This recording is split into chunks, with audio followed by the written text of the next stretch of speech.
नमस्कार, मैं हूं सत्यपाल और आप देख रहे हैं CWB हिंदी न्यूज। शक संवत 1947, विक्रम संवत 2082। आज कार्तिक मास के शुक्ल पक्ष की पंचमी तिथि और दिन रविवार है। तदनुसार अंग्रेजी तारीख 26 अक्टूबर सन 2025।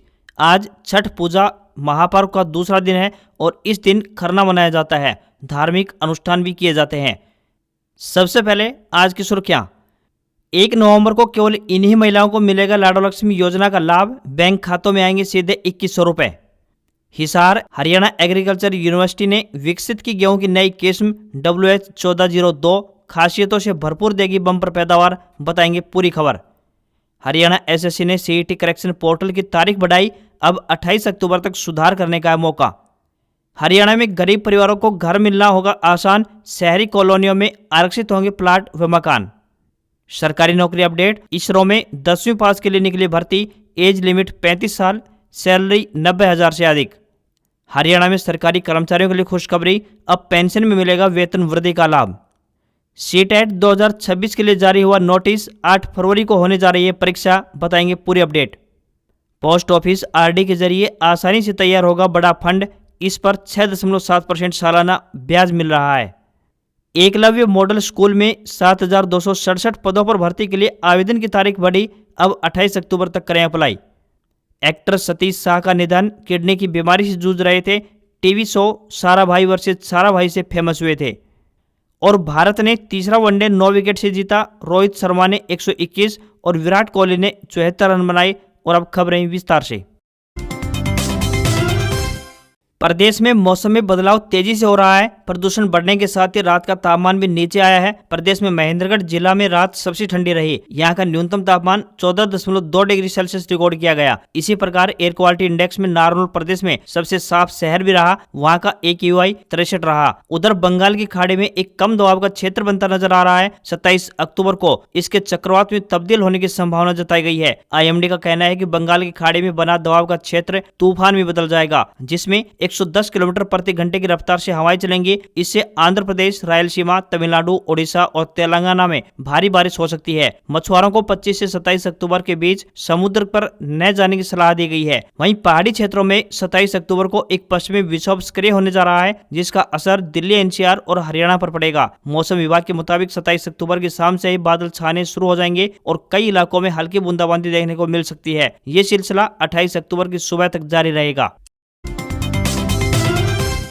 हरियाणा में लाडो लक्ष्मी योजना के तहत महिलाओं के खाते में आने वाले 2100 रुपए का इंतजार बहुत जल्द खत्म होने जा रहा है। इस योजना के तहत 23 अक्टूबर तक करीब 5,30,000 पात्र महिलाओं ने रजिस्ट्रेशन करवा लिया है। 25 अक्टूबर तक जिन महिलाओं ने रजिस्ट्रेशन करवा लिया होगा या फॉर्म भर दिया गया होगा, उन सभी के खाते में हरियाणा दिवस यानी 1 नवम्बर को 2100 रुपए की धनराशि सीधे उनके अकाउंट में आएगी। मुख्य प्रधान सचिव राजेश खुल्लर व मुख्य सचिव अनुराग रस्तोगी ने एक वीडियो कॉन्फ्रेंसिंग के माध्यम से योजना की प्रगति की समीक्षा की। उन्होंने सभी अधिकारियों से कहा कि वे पात्र महिलाओं तक जल्द से जल्द पहुंचे और घर घर जाकर महिलाओं का रजिस्ट्रेशन करेंगे। सभी जिला उपायुक्तों को निर्देश जारी किए गए हैं कि वे रजिस्ट्रेशन की व्यवस्था में ग्राम सचिव और पटवारी की मदद भी लें। ये भी फैसला लिया गया है कि रजिस्ट्रेशन प्रक्रिया को सुविधाजनक बनाने के लिए शनिवार व रविवार को भी संबंधित अधिकारी व कर्मचारी अपने अपने स्टेशनों पर उपलब्ध रहेंगे। हरियाणा सरकार के मुताबिक लाडो लक्ष्मी योजना की तकरीबन 20 लाख पात्र महिलाएं हैं। विभाग के एक अधिकारी ने बताया कि रजिस्ट्रेशन का कार्य आगे भी जारी रहेगा,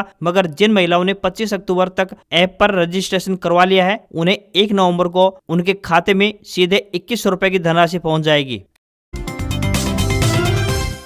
हरियाणा के शहरी इलाकों में गरीब परिवारों के खुद के घर का सपना साकार करने की दिशा में प्रदेश सरकार ने एक नई पहल की शुरुआत की है। इस संबंध में सरकार द्वारा लाइसेंस प्राप्त कॉलोनियों में आर्थिक रूप से कमजोर वर्ग यानी AWS के लिए प्लाट और फ्लैट आरक्षित करने के लिए पॉलिसी में बदलाव कर दिया है। नई पॉलिसी के तहत अब प्रत्येक कॉलोनी में 20% प्लाट और 15% मकान गरीबों के लिए आरक्षित रहेंगे। AWS कोटे के तहत आरक्षित रखे गए प्लाट 50 से लेकर 125 वर्ग मीटर साइज के होंगे और इसी तरह इस वर्ग के लिए फ्लैट का साइज 200 से लेकर 400 वर्ग फीट तय किया गया है। इतना ही नहीं, प्लाट और मकान की दरें भी तय कर दी गई हैं। AWS प्लाट की कीमत 600 रुपए प्रति वर्ग मीटर और फ्लैट्स की कीमत 1.5 लाख रुपए या 750 रुपए प्रति वर्ग फीट की दर पर उपलब्ध होंगे। प्रदेश सरकार के एक प्रवक्ता ने बताया कि नई नीति का उद्देश्य एक पारदर्शी और आर्थिक रूप से कमजोर हर परिवार को सम्मानजनक आवास उपलब्ध करवाना है। विभाग आवंटन प्रक्रिया को पूरी तरह से पारदर्शी बनाने के लिए समाचार पत्रों में विज्ञापन और आवेदकों की स्क्रीनिंग करेगा तथा फिर लॉटरी लॉटरी के माध्यम से पात्र व्यक्तियों को चयनित करेगा। EWS कोटे से मिला मकान की बेचने या ट्रांसफर करने पर 5 साल तक रोक लगेगी। यदि कोई व्यक्ति नियमों की अवहेलना करता है तो उस पर 100% जुर्माना लगाया जाएगा। जितनी कीमत पर घर मिला था, जुर्माने में उतने ही पैसे देने होंगे। ऐसे मामलों में आवंटन भी रद्द किया जा सकता है। वहीं विभाग द्वारा इन मकानों को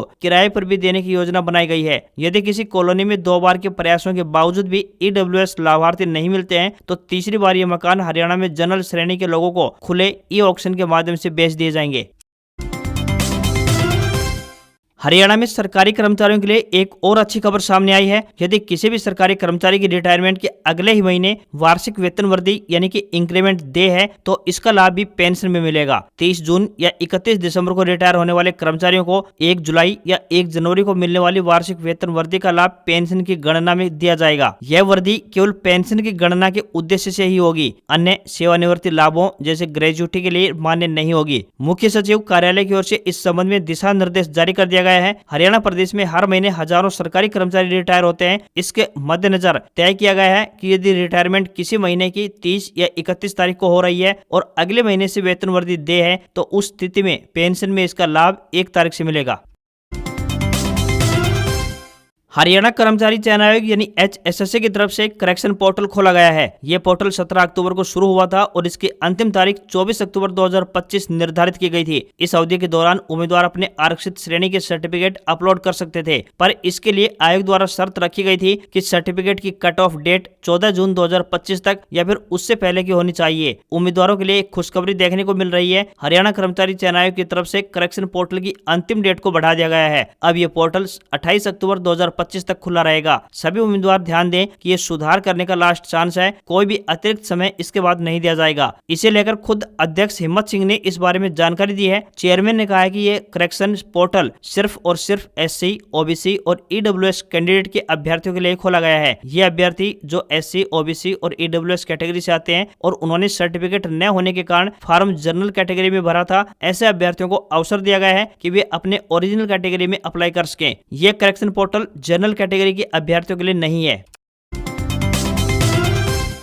हरियाणा में किसानों के लिए एक और अच्छी खबर सामने आई है। हिसार स्थित चौधरी चरण सिंह हरियाणा कृषि विश्वविद्यालय ने उच्च उत्पादकता वाली गेहूं की एक नई किस्म यानी WH1402 विकसित की है। गेहूं की इस नई किस्म के बीज के वितरण और प्रचार प्रसार के लिए यूनिवर्सिटी ने टोहाना स्थित श्री संत सीड्स LLP के साथ एक समझौता ज्ञापन पर हस्ताक्षर किए हैं। इस खास मौके पर HAU कुलपति प्रोफेसर BR कंबोज ने गेहूं की नई किस्म विकसित करने वाले कृषि वैज्ञानिकों की पूरी टीम को बधाई दी। बिजाई का उपयुक्त समय की बात करें तो इस किस्म के लिए अक्टूबर के अंतिम सप्ताह से लेकर नवंबर के पहला सप्ताह तक है। वहीं पकने की अवधि की बात करें तो लगभग 147 दिन में ये फसल पक जाती है। उपज एवं दाना की बात करें तो इसकी बालियां लंबी होती हैं और दाना मोटा होता है। गिरने की संभावना की बात करें तो इस किस्म की ऊंचाई लगभग 100 सेंटीमीटर होने के कारण तेज हवाओं में इसके गिरने की संभावना बहुत कम होती है। ये किस्म पौष्टिकता की दृष्टि से भी उत्तम बताई गई है, जिसमें 11.3% प्रोटीन, 37.6 ppm लोह और 37.8 ppm जिंक पाया गया है। इससे हरियाणा और आसपास के किसानों को अधिक पैदावार और बेहतर पोषण वाली गेहूं की किस्म का लाभ मिल सकेगा।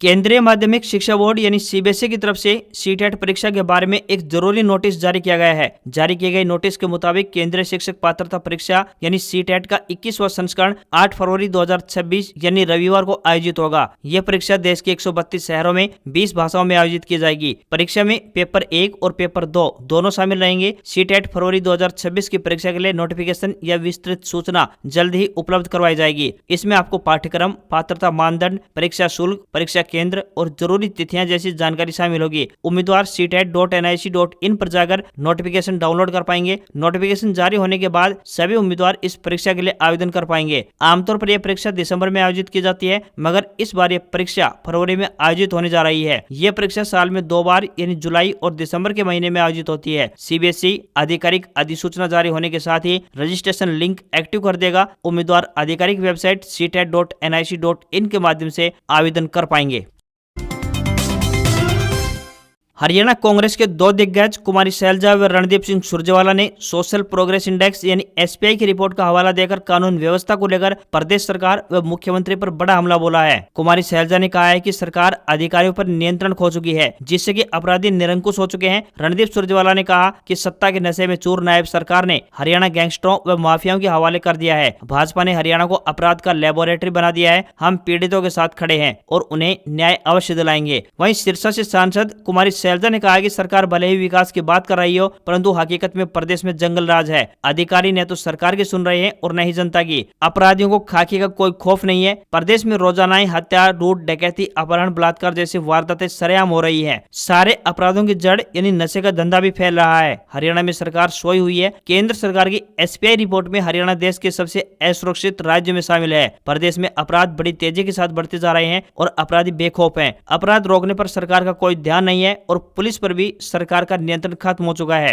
लेकिन जब जनता शोर मचाती है तो मुख्यमंत्री, मंत्री और विधायक दावा करते हैं कि अपराध नियंत्रण में है और अगर कोई कानून तोड़ेगा तो उसे छोड़ा नहीं जाएगा। अब हालात ये हैं कि प्रदेश में रोजाना ही हत्या, लूट, डकैती, अपहरण, बलात्कार जैसी वारदातें सरेआम हो रही है। सोनीपत के खरखोदा में दिन दहाड़े बीते दिन सरेआम 12 गोलियां मारकर पिता पुत्र की हत्या कर दी गई और पुलिस बाद में पहले की तरह लकीर पीटने में लगी रही। इतना ही नहीं, प्रदेश में रोजाना काफी लोग लापता हो रहे हैं। उनका आंकड़ा बहुत चिंताजनक है। सिर्फ इस साल जनवरी से मार्च 2025 तक की बात करें तो प्रदेश से 4100 लोग लापता हुए हैं और 1000 से अधिक लोगों का अपहरण हुआ है। और बड़ी संख्या में ऐसे मामले भी होते हैं जो न तो थानों तक पहुंचते हैं और न ही कहीं रिपोर्ट में दर्ज होते हैं।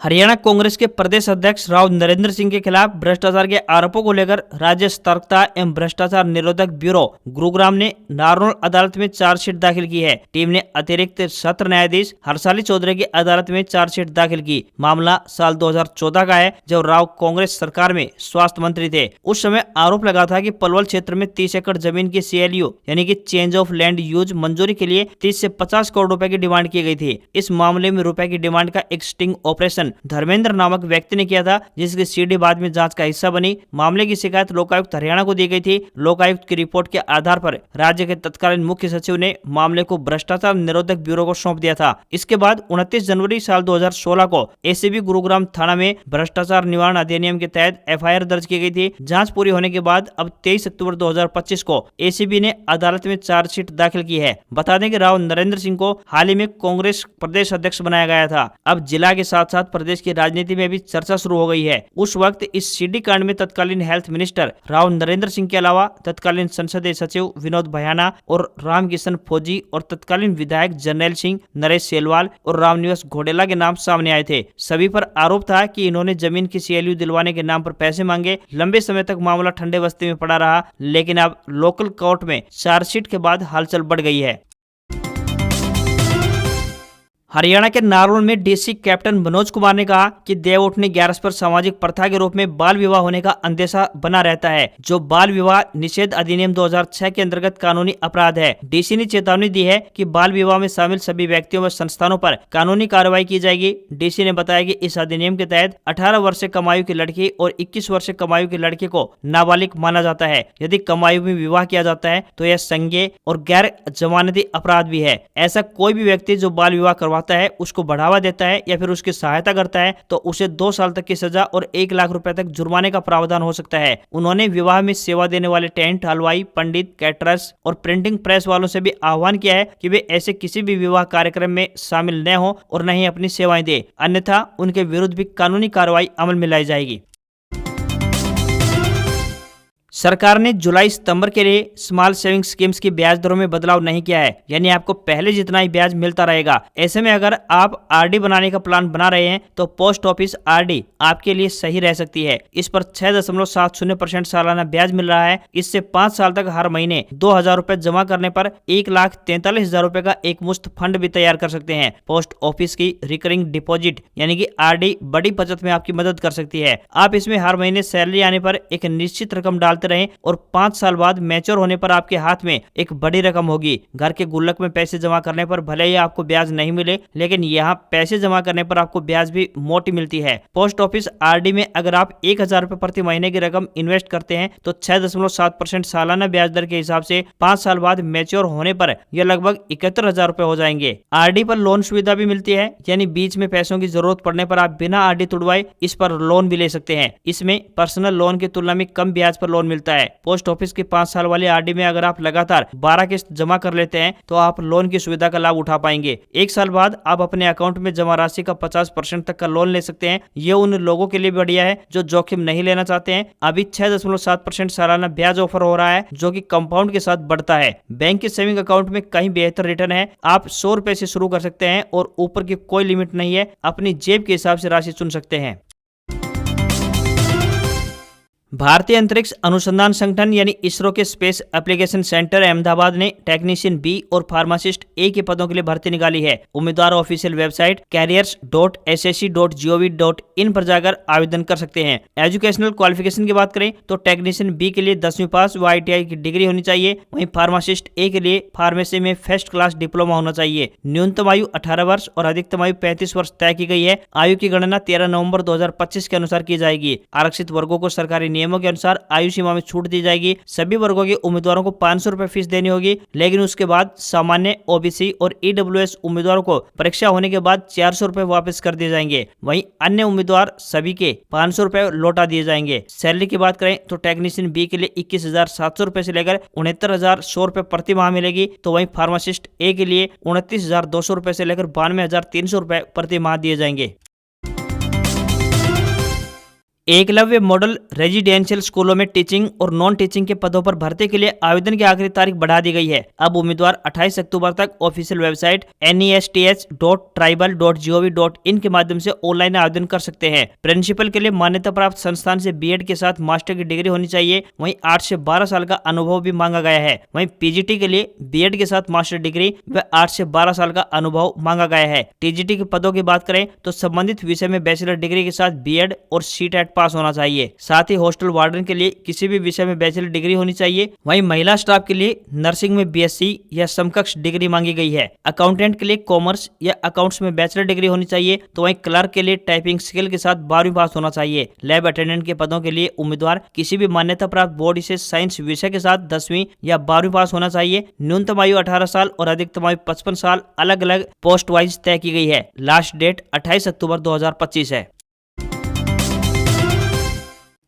अगर आप ओप्पो के 30 से 35,000 रुपए की रेंज में एक नया स्मार्टफोन खरीदने की सोच रहे हैं तो ओप्पो ने भारत में एक नया smartphone Oppo F31 Pro Plus launch किया है। फोन मार्केट में आते ही अपनी स्ट्रॉन्ग बिल्ड क्वालिटी को लेकर सुर्खियां बटोर रहा है। सबसे पहले बात डिजाइन की करते हैं तो ओप्पो F31 Pro में 360 डिग्री आर्मर बॉडी दी गई है जो कि मिलिट्री ग्रेड सर्टिफिकेशन के साथ आती है। एक यूजर के अनुसार इसे उछाला गया, फेंका गया, लेकिन फ्रेम और डिस्प्ले पर कोई खरोंच तक नहीं आई। वाटर प्रूफिंग के लिए इसे IP69, 68 और IP66 रेटिंग मिली है। शावर में टेस्ट किया गया लेकिन फोन को कुछ नहीं हुआ। कंपनी का दावा है कि यह पानी, चाय, कॉफी जैसे 18 तरह के लिक्विड से सुरक्षित है। फोन में AM04 एल्यूमिनियम अलाई फ्रेम और डायमंड कट कैमरा रिंग मिलता है। ये जेस्टोन ब्लू, हिमालयन व्हाइट और फेस्टिवल पिंक कलर में आता है। फोन में ग्रिप अच्छी है लेकिन सिंगल हैंड में थोड़ा भारी लग सकता है। डिस्प्ले की बात करें तो फोन में 2800 गुना 1280 रेजोल्यूशन मिलता है जो कि 6.8 इंच की फुल HD प्लस डिस्प्ले के साथ आता है। स्क्रीन साइज औसत से कुछ बड़ा है। स्क्रॉलिंग में काफी स्मूथ है और डिस्प्ले में हर तरह के रंग पंचे नजर आते हैं। स्क्रीन सभी कलर्स को इनहांस करके दिखाती है जिससे कि फोटोज, वीडियो और ग्राफिक्स अट्रैक्टिव लगते हैं। मोबाइल से जूम करके खींची गई फोटोज का रिजल्ट ज्यादा सही नहीं रहा। फोटो में पिक्सल फट रहे थे और यहाँ तक कि AI बूस्ट ने भी सही से काम नहीं किया। रियर कैमरा दिन में वाइब्रेंट फोटो देता है, धूप छांव को अच्छे से बैलेंस भी करता है, लेकिन रात की फोटो में रंग फीके और टेक्स्ट की रीडेबिलिटी कमजोर नजर आती है। आधे घंटे के गेम प्ले में वर्क परफॉर्मेंस ठीक ठाक रही, लेकिन इस प्राइस रेंज में और बेहतर की उम्मीद थी। कंपनी 72 महीने लैग फ्री परफॉर्मेंस का दावा भी करती है। ये कंपनी के F सीरीज का पहला स्मार्टफोन है जो 7000 mAh बड़ी बैटरी के साथ आता है। इसमें 30 मिनट तक ऑनलाइन यूट्यूब वीडियो स्ट्रीम करने पर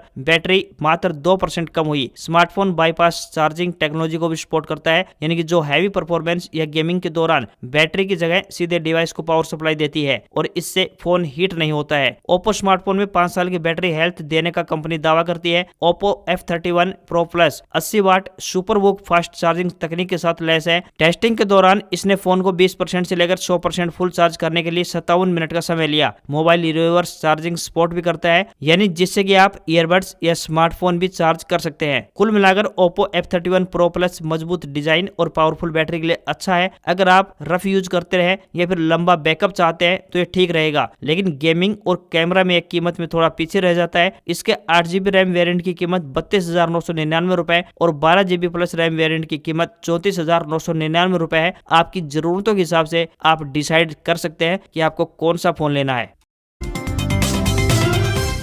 सोने की कीमत एक हफ्ते में 9,356 रुपए घटकर 1,21,518 रुपए प्रति 10 ग्राम के स्तर पर पहुंच गई है। 17 अक्टूबर को इसकी कीमत 1,30,874 रुपए के अपने अब तक के सबसे ऊंचे स्तर पर पहुंच गई थी। वहीं 24 अक्टूबर को सोने की कीमत 1,836 रुपए की गिरावट हुई है। इससे पहले गुरुवार को इसके दाम 1,23,354 रुपए प्रति 10 ग्राम थे। वहीं चांदी की बात करें तो इसमें 4,417 रुपए की गिरावट देखने को मिली है और 1,47,033 रुपए प्रति किलोग्राम बिकी है। यह अपने ऊपरी स्तर से 31,067 रुपए सस्ती हुई है। सोने की कीमतों में 3% GST, making charge, jewellers margin शामिल नहीं होता है, इसलिए शहरों के रेट्स इससे अलग होते हैं। कई बैंक गोल्ड लोन के रेट भी तय करने के लिए इसे इस्तेमाल करते हैं। 22 कैरेट सोने का दाम 1,11,310 और 18 कैरेट का दाम 91,139 रुपए प्रति 10 ग्राम के स्तर पर पहुंच गया है। बता दें कि दिवाली जैसे फेस्टिवल के बाद इंडिया में सोने चांदी की खरीदारी का सिलसिला थम गया। इससे सोना चांदी की डिमांड में कमी आई है। सोना चांदी को सेफ हेवन भी माना जाता है, यानी मुश्किल वक्त में लोग इन्हें खरीदते हैं। ग्लोबल टेंशन के कम होने से इसमें गिरावट नजर आई है। आज खबरों में बस इतना ही। देखते रहिए आपका अपना हरियाणा का सबसे बेहतरीन news channel CWB Hindi news. नमस्कार। इसी आशा के साथ आपका दिन शुभ रहे। इसी तरह सुबह सवेरे हरियाणा की ताजा तरीन खबरों को देखने के लिए चैनल को सब्सक्राइब और बेल नोटिफिकेशन को ऑन करना ना भूलें। नमस्कार।